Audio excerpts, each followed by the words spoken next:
Yunanistan son günlerde ilginç şekilde Türkiye'yi bir savaşa çekmek için elinden gelen her şeyi yapıyor. Ama her şeyi. Adaları silahlandırdılar. Dede Ağaç'a silah yığdılar. ABD'yi, İsrail'i arkalarına aldılar. Son günlerde Türkiye'yi sürekli tahrik eden açıklamalar yapıyorlar. Ve tüm bunlar yetmezmiş gibi en son Meis Adası'nın üzerinde, yani Türkiye'nin tam burnunun dibinde 2 kilometre mesafede savaş uçakları uçurdular.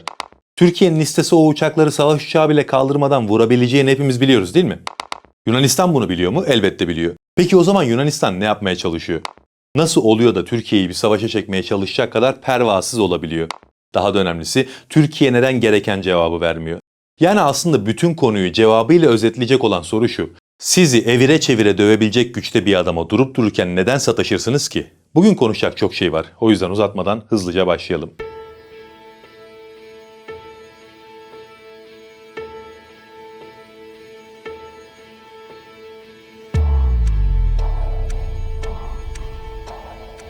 Yunanistan son zamanlarda Türkiye'nin üstüne geliyor. İki devlet arasındaki devasa askeri güç farkını bilen herkes için bu elbette anlaşılması güç bir konu. Yani sanki ne yaptıklarını bilmiyor gibi davranıyorlar. Ama emin olun ne yaptıklarını gayet iyi biliyorlar. Amaçsız hareketler değil bunlar. Bu videoda amaçlarının ne olduğuna filan detaylıca değineceğiz. Ama Yunanistan'ın bugünkü silahlanma stratejisini ve Türkiye'yi sürekli tahrik eden hamlelerini anlamak için iki ülke arasındaki uyuşmazlıklara iyice hakim olmak gerekiyor. Adalar Denizi'ndeki temel anlaşmazlık deniz yetki alanlarının ve hava sahasının sınırlandırılması. Şu an Adalar Denizi'nde hem Türkiye hem de Yunanistan için karasuları 6 deniz mili olarak uygulanıyor. Ama şunu asla unutmayın. Türkiye ile Yunanistan arasında bir sorun varsa bu sorunun temelinde Yunanistan'ın doymak bilmez hırsları vardır. Yunanistan boyuna posuna bakmadan sürekli, özellikle Adalar Denizi'nde Türkiye'den bir şeyler talep ediyor. Hakkı olmayan şeyler talep ediyor. Batı'nın şımarık çocuğu olmanın avantajlarını kullanmak istiyor. Bu konuda da durum aynı. Yunanistan 1982 Birleşmiş Milletler Deniz Hukuku Sözleşmesi'nin tarafı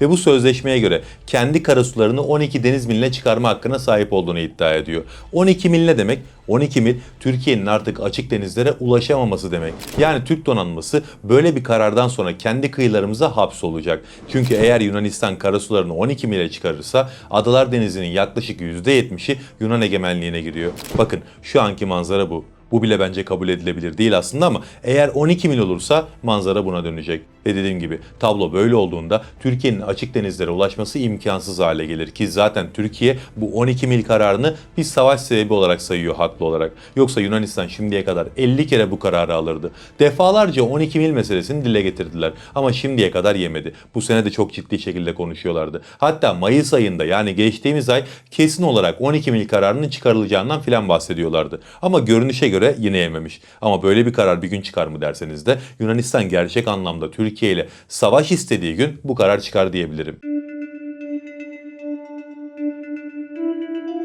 Tabii Yunan şımarıklığının karasularından çok daha fazla göz önünde olduğu bir mesele daha var. O da hava sahası konusu. Hava sahası konusunda dünyada eşi benzeri olmayan bir uygulamayı Türkiye'ye kabul ettirmeye çalışıyor Yunanistan. Bakın, uluslararası havacılık kurallarına göre bir devletin hava sahası karasularının genişliğini aşamaz. Yani Adalar Denizi için baktığımızda her iki tarafta 6 millik bir genişliğin ötesinde hava sahası hakkına sahip değil. Ama Yunanistan karasuları 6 mil olmasına rağmen ulusal hava sahasının 10 mil olduğunu iddia ediyor. Ve Türkiye de bu 4 millik iddiayı haliyle tanımıyor. Ve Adalar Denizi'ndeki uçuşlarını ilan edilen bu 4 mili de ihlal ederek yapıyor. Yani Türkiye olabilecek en net dilde Yunanistan'ın bu saçma sapan kararını tanımadığını ilan ediyor.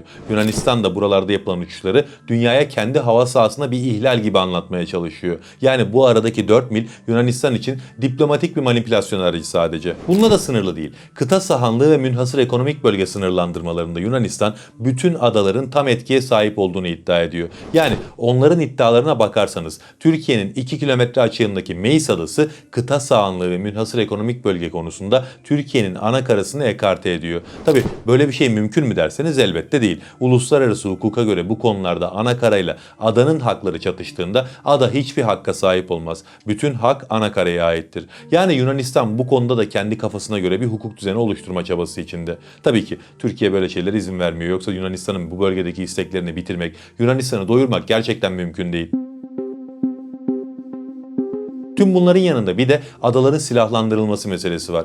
Yunanistan'ın günümüzdeki en ağır hukuk ihlali bu. Adalar Denizi'ndeki adalar uluslararası anlaşmalarla gayri askeri statüye getirilmiş adalar. Ama Yunanistan bunu her zaman görmezden geliyor. Kuzey ve orta bölgedeki adalar, yani Midilli, Sakız, Sisam gibi adalar 1923 Lozan Barış Anlaşması'nın 13. maddesiyle açıkça silahsızlandırılmış adalar. Anlaşma metninde bu adalarda hiçbir deniz üssü veya hiçbir istihkam kurulamayacağı kesin ve net ifadelerle belirtiliyor. Güneydeki 12 adada İtalya Savaşı kaybettikten sonra 1947 Paris Barış Anlaşması ile Yunanistan'a devredildi ve Paris Barış Anlaşması'nın 14. maddesi bu adalar askerden arındırılacak ve askerden arındırılmış şekilde kalacak diyor. Tabi Yunanistan diğer kararlarda olduğu gibi bunu da hiçbir zaman tanımadı. 1960'lı yıllardan beri bu adaları kademeli bir şekilde silahlandırmaya başladı. Son yıllarda bu silahlandırma ağır taarruz silahlarının adaya yayılması şekline dönüştü. Yani evrim geçirdi. Eskiden basit kıyı koruma şeklindeydi. Şimdi artık daha çok ağır ve saldırı odaklı silahlarla da hazırlık yapıyorlar. Aslında Türkiye bu silahlandırma hamlelerini gerekçe göstererek adaların egemenliğini tartışmaya açabilir. Çünkü anlaşma açıkça adaları silahlandıramazsın. Sana adaları bu şartla veriyoruz diyor. Ama Yunanistan adaları silahlandırıyor. Yani burada Lozan ve Paris anlaşmalarının esaslı ihlali var. Yani Türkiye şu anda istese bu konu üzerinden savaş çıkarabilir ama şu an için müsaade ediliyor. Yunanistan'ın Türkiye karşıtı hamlelerini detaylıca konuştuktan sonra bunun nedeninden de bahsetmek gerekiyor. Yani Türkiye neden bu kadar sabırlı sorusunu da en son cevaplayacağız. Yunanistan aslında sadece adalarda silahlanmıyor. Genel olarak bir hazırlık içindeler. Ajanda 2030 programını ilan ettiler ve ordularını modernize edip ağır silahlara kavuşturmak için deli gibi para harcıyorlar. Aslında deli gibi para harcamıyorlar. Deli gibi borçlanıyorlar. Çünkü deli gibi harcayacak paraları yok. Yunan ekonomisi çökük durumda şu an. Turizmle ayakta kalmaya çalışıyor. Başka da kayda değer bir gelirleri yok. Tam da burada bir şeye de kısaca değinmekte fayda var. Bu adamlar gelirlerinin ciddi bir kısmını turizmden elde ediyor ve o gelirlerde Türkiye'ye karşı silahlanma hamlelerini filan finanse ediyorlar. Net bir istatistikle konuşmuyorum ama muhtemelen adalarda en fazla para kazandıkları turistler de Türkler. Yani bizim askerimizi vurmaları için adalara giderek onları finanse etmiş oluyoruz. Bu konuda biraz daha hassas davranılmasında fayda var. Türkiye'de tatile gidilebilecek yer bitmez, bitse bile gerekirse başka ülkelere gidin ama Yunanistan'a para kazandırmayın. Çünkü dediğim gibi kazandırdığınız her kuruş bize karşı hazırlık için kullanılıyor. O kadar gözü dönmüş şekilde yapıyorlar ki bu harcamaları, deli gibi borçlanmış durumdalar. Mesela sadece hava savunma altyapısı oluşturmak için İsrail'le 3 milyar avroluk bir anlaşma imzaladılar. Aşil Kalkanı ismini verdikleri hava savunma ağını İsrail'le birlikte inşa edecekler. Şu an ellerinde olan S-300 gibi Rus hava savunma sistemlerini tasfiye edecekler ve tamamen NATO ve Batı standartlarıyla uyumlu hava savunma sistemlerini Adalar Denizi'ne yerleştirecekler. Peki nedir Aşil Kalkanı derseniz? Barak MX, Spider ve Davud'un sapanı sistemlerinden oluşan bir hava savunma ağı. Barak MX sistemi bir hava ve füze savunma sistemi. Savaş yönetim merkezi sayesinde farklı radar ve sensörlerden gelen verileri toplayıp tek bir sonuca ulaşıyor. Yani hata payı çok düşük. ISR radarlara sahip. Yoğun elektronik harp ortamında bile hedefleri takip edebiliyor. 35 kilometre ile 150 kilometre arası 3 farklı menzilde füze ateşleyebiliyor. Taktik balistik füzelere karşı da etkili bu sistem. Daha çok Türk SİHA'larına karşı adalara yerleştiriliyor. Davud'un sapanı sistemi ise atmosfer içi ve dışında yüksek irtifa balistik ve seyir füzelerine karşı etkili. Spider bunlardan daha hareketli ve hızlı tepki veren bir sistem. İşte havadan gelecek tehditlere karşı Yunanistan adalara böyle bir hava savunma ağı kurduracak. Özellikle kurduracak diyorum çünkü Yunanistan'ın bu sistemlerde hiçbir payı yok. Parayı verip satın alıyorlar. Daha doğrusu borca girip satın alıyorlar. Bunun dışında Türkiye'yi en çok rahatsız eden hamlelerden biri Yunanistan'ın yine İsrail'den satın aldığı Spike Enlos füzeleri. Yunanistan bu füzeleri adalara yerleştirmeyi planlıyor. Bu füze görüş ötesi hedefleri vurabiliyor. Araç üzerine monte edilen kara varyantları 40 kilometreden fazla menzile sahip. Hava araçlarından fırlatılan versiyonlarının menzilleri ise 80 kilometre. At unut prensibiyle çalışıyor. Ama eğer isterse operatör uçuş esnasında füzenin hedefini falan da değiştirebiliyor. Etkili füzeler mi derseniz evet, etkili füzeler. Tanklara ciddi sıkıntı yaşatabilecek bir potansiyele sahipler. Ama Yunanistan bu füzelere biraz gereğinden fazla bel bağlamış durumda. Tabi yokluğun içinde bunlar kıymetli oluyor. Türkiye için standart üretilen bir yetenek artık bu ama Yunanistan için çok büyük bir olay. Nasıl bir tehdit oluşturur derseniz de olası bir krizde adalar bölgesinde yapılacak olan amfibi harekatlar elbette zora girer. Bir de menzil uzun olduğu için Türk zırhlıları daha Türk sınırındayken hedef olabilir. Tabi kağıt üzerinde bu ihtimaller olsa da gerçek hayat onlar için o kadar tatlı olmayacaktır. Çünkü Türkiye bu füzeleri taşıyan araçları güle oynaya 1-2 gün içerisinde temizleyebilir. Saatlerden de bahsetmek mümkün ama ben yine onlar için en iyi ihtimalden bahsettim.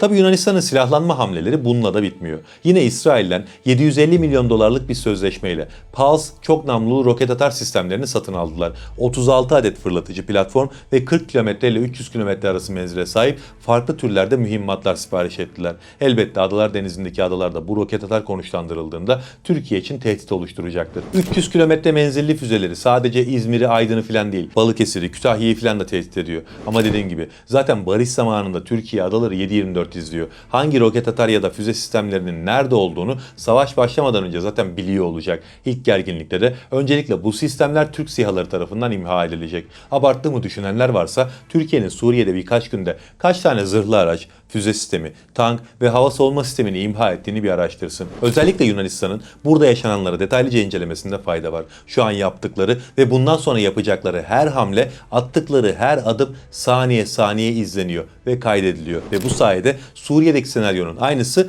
burada da kısa bir süre içerisinde uygulanacak. Ama dediğim gibi tüm bunlara rağmen Yunanistan Türkiye'yi tahrik edecek hamlelerden geri durmuyor. Mesela en son Meis Adası'nda bir uçak gerginliği yaşandı. Yunanistan Meis Adası üzerinde F-4 savaş uçaklarını uçurdu. Bakın Meis Adası Türkiye'ye 2 kilometre mesafede. Yani Yunanistan'ın hava sahası ihlali yapmadan buraya gelmesi mümkün değil. Öyle bile olsa burada uçurduğu bir savaş uçağı zaten Türkiye'ye meydan okumak anlamına geliyor. Türkiye'nin tepkisinin sert olması da bundan kaynaklandı. Peki sizce neden F-4 kullanmış olabilirler? Ellerinde Fransa'dan aldıkları Rafale savaş uçakları var. Modernize edilen F-16 Blok 70'ler de var. Ama onlar F-4 savaş uçakları ile geliyorlar. Bunun en önemli sebebi Türkiye'ye mesaj vermek. F-4 çok gürültülü bir uçak. Alçak irtifada uçarken yeri sallar, o kadar seslidir. Yunanistan bu kadar gürültülü bir uçağı kullanarak hem kendi adasındaki halka moral vermek hem de Türkiye'ye mesaj göndermek istedi. Bir de diğer saydığımız uçaklar Türkiye tarafından izlenmesin, takip edilmesin. Türkiye onlarla ilgili veri toplayamasın diye böyle bir kullanım kararı almış olabilirler. Ki zaten bu kısımların çok da bir önemi yok. Önemli olan burada yaptıkları hareket. Önemli olan bu, çünkü son günlerde gerçekten Türkiye'nin çok üstüne gelmeye başladılar. Bu hareket zirvelerden biri oldu. Zirve oldu demiyorum çünkü Yunan yetkililer son günlerde Türkiye'yi tahrik etmek için ellerinden geleni yapıyorlar. Özellikle de Yunan Savunma Bakanı Nikos Dendias. Dendias daha geçenlerde yaptığı açıklamada olayı çok ilginç bir noktaya çekmeye çalıştı. 12 adanın Yunan Hristiyan kimliğinin önemini vurguladı. Peki bunu neden yaptı? Yani meselenin aslında Hristiyanlıkla ya da İslamiyetle bir alakası yok. Durup dururken neden bunu yapıyor? Çünkü yanına Batı'yı çekmeye çalışıyor. Bunu yaparken kendilerini de hukuki olarak haklı göstermek için yalanlar da uyduruyorlar. Mesela Dendias Türkiye-Paris Anlaşması'nda masada bile değildi. Haliyle bu adaların silahsızlandırılması meselesi Türkiye ile alakalı bir mesele değil. O zamanlar Sovyetler Birliği için alınmıştı bu karar diye açıklamalar yaparak olayı çarpıtmaya çalıştı. Ama anlaşmanın tarafı olun ya da olmayın hiç fark etmiyor. Türkiye 2. Dünya Savaşı'na girmediği için Paris Anlaşması'nın da doğrudan katılımcısı değildi. Ki zaten bu tarz konularda katılımcısı olmasına da gerek yok. Çünkü uluslararası hukukta objektif statü oluşturan anlaşmalar sadece imza atan tarafları değil, o coğrafyanın jeopolitik gerçekliğini de bağlıyor. Yani hukuki anlamda böyle bir açıklama yapma, böyle bir tezi savunma şansları yok. Sadece şanslarını deniyorlar ama bu açıklamaların da ötesinde Yunanistan'ın hazırlıkları bunlarla da bitmiyor.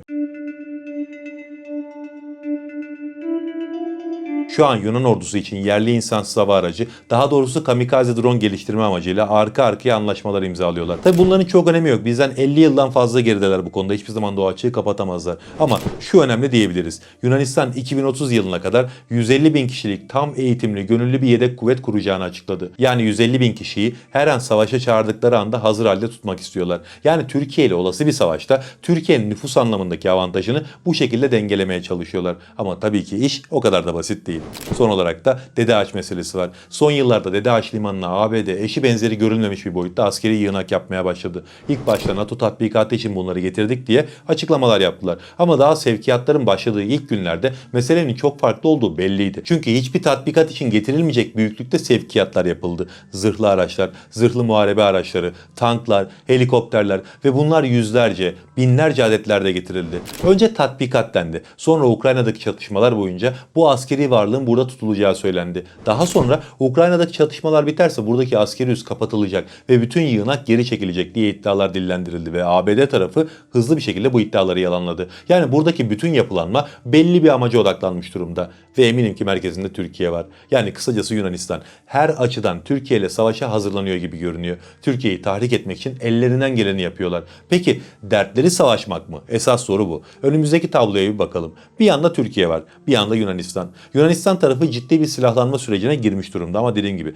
sadece alım yapıyorlar. Paraları da yok. Borçlanıyorlar, züğürtler. En güçlü silahları bile alsalar müttefikleri tedariği kestiği anda savaşta ortada kalırlar. Ya da tedariği kesmek zorunda bile değil. Aynı anda İsrail'le savaş halinde olsa ve kendi stokları tükense elbette önce Yunanistan için değil, kendisi için üretecek ve yine Yunanistan ortada kalacak. Bir tarafta böyle bir tablo var ve bu tablonun şöyle de bir yönü var ki çok bir çeşitlilik de yok. Yani adaları konuşlandırılacak olan roket atar, füze ve hava savunma sistemi dışında ellerinde hiçbir şey yok. Diğer tarafta ise Türkiye var. Bugün savaş uçağı ve atmosfer dışında önleme yapabilecek bir füze savunma sistemi dışında aklınıza gelebilecek neredeyse her şeyi üreten ve dünyadaki savunma pazarını yavaş yavaş eline geçiren bir Türkiye'den bahsediyoruz. Askeri gücü zaten her zaman Yunanistan'ın çok önündeydi. Şimdi uçurum inanılmaz boyutlara ulaştı. Dünyanın herhangi bir bölgesinde az çok bu işlerle ilgilenen bir uzmana Türkiye'nin Yunanistan'a beyaz bayrak sallatması ne kadar sürer diye sorsanız Yunanistan tarafı açısından en iyimser cevapta belki bir haftayı falan görürsünüz. Ki bence birkaç gün sürmez bile. Aynı şey F-35 tedarik ettikleri zaman içinde geçerli.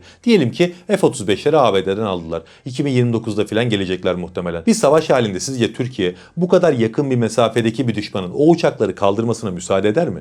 Daha o uçaklar askeri havalimanındayken o havalimanlarını yerle bir eder Türkiye. Siz kim zannediyorsunuz? Türkiye bir savaş çıktığı zaman harekete geçer, planlar yapar, hangi hamleleri yapacağını belirler. Türkiye'yi böyle bir ülke mi zannediyorsunuz gerçekten? Türkiye daha barış döneminde çevrede kriz yaşanabilecek bütün devletlerle savaş halinin simülasyonunu onlarca belki yüzlerce defa çalışmıştır. Hem de farklı farklı senaryolarda. Türk ordusu bu konularda boş durmaz. Yunanistan'la ya da çevredeki herhangi bir başka ülkeyle olası bir gerginlikte daha şimdiden cevabı belli olan şöyle sorular var. Hangi noktalar hangi silah sistemleriyle vurulacak? Hangi askeri havalimanları hangi şehirlerden atılacak olan balistik füzelerle yerle bir edilecek? Yunanistan'ın en çok güvendiği silah sistemleri ve araçları şu an nerede? O araçlar savaş halinde hangi insanlı ya da insansız hava araçlarıyla hangi mühimmatlarla vurulacak? Bu tarz soruların tamamının cevabı daha savaş veya gerginlik başlamadan önce Türk ordusunun kurmayları tarafından onlarca hatta yüzlerce defa çalışılıyor. Onun için Yunanistan'ın ne kadar hazırlık yaptığının işin açığı hiçbir önemi yok. Yunanistan bizim için herhangi bir savaş durumunda bir rakip de değil.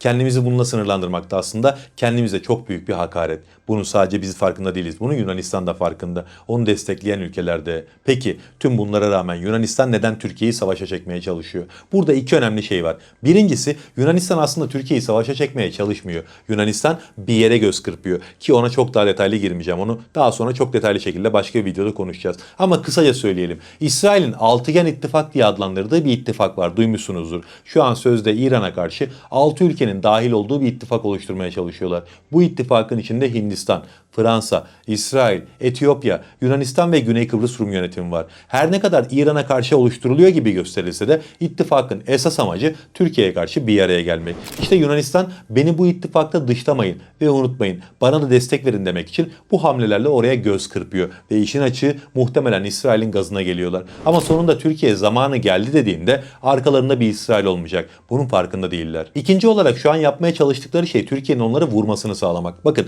Türkiye ile bir savaşa girme derdinde değiller. Ben buna inanmıyorum. Çünkü o kadar akılsız olamazlar. Sonucunun ne olacağını bilirler. O kadarını düşünebilirler. Amaçları bir mağduriyet oluşturmak. Türkiye'yi tahrik etmek için o F-4'leri gönderdiklerinde Türkiye'nin o uçakları vurması gerçekten çok kolaydı. Ama böyle bir şey yapsaydık hemen batıya koşup Türkiye bana saldırdı propagandaları yapacaklardı. Şu an Avrupa Birliği ve NATO ayağına baktığınızda batıda Türkiye'nin prestiji inanılmaz bir hızla yükseliyor. Böyle oldukça Yunanistan geri plana itileceğinin farkında. Ve tam da böyle bir dönemde Türkiye'yi saldırgan bir ülke olarak göstermeye çalışıyorlar. Çok akıllıca bir hamle. Aptallık olarak da düşünmeyin bunu. NATO ve Avrupa Birliği Türkiye'ye hakkını teslim etmek istese bile Yunanistan'a vurmuş bir Türkiye olursa karşılarında bunu yapamazlar. O yüzden diyorum gerçekten akıllıca bir hamle. Ama Türkiye'nin karşılık vermeyişi de akıllıca bir hamle. Bakın şunu unutmayın. Zayıfken geri durmak bir mecburiyettir. Güçlüyken geri duruyorsanız ya bir planınız vardır ya da bir tuzağa düşmemeye çalışıyorsunuzdur. Şu an Türkiye Yunanistan'dan kat kat daha güçlü durumda. Böyle bir durumdayken aslında Yunanistan'ın adaları silahlandırmasını bahane edip adaların egemenliğini tartışmaya açabilir. Hatta bir gerginlik ortamı oluşturup kısa sürede sonuca ulaşacağı bir savaş ortamı da oluşturabilir ama yapmıyor. Tahriklere de kapılmıyor. Yunanistan'ın hukuksuzluklarının da cezasını hemen kesmiyor. Peki ne yapıyor derseniz Doğru zamanı bekliyor. Şu an yapılan her şey kaydediliyor. Günü, zamanı geldiğinde bunların hesabı elbette tek tek sorulacak. Biliyorum Yunanistan bir hamle yaptığında kanınız kaynıyor. Vur geç, ne şımartıyorsun bunları diyorsunuz. Ama unutmayın ki burada mesele kesinlikle Yunanistan değil. Ve yine unutmayın ki güçlü devletler akıllı oldukları için güçlüdür. Ve akıllı bir devlet kaçınılmaz bir savaş varsa ortada yeri ve zamanı kendisi belirleyen devlettir. Hiçbir akıllı devlet tuzağa çekilemez. Hele ki Yunanistan gibi bir yapı tarafından. Allah'a emanet olun.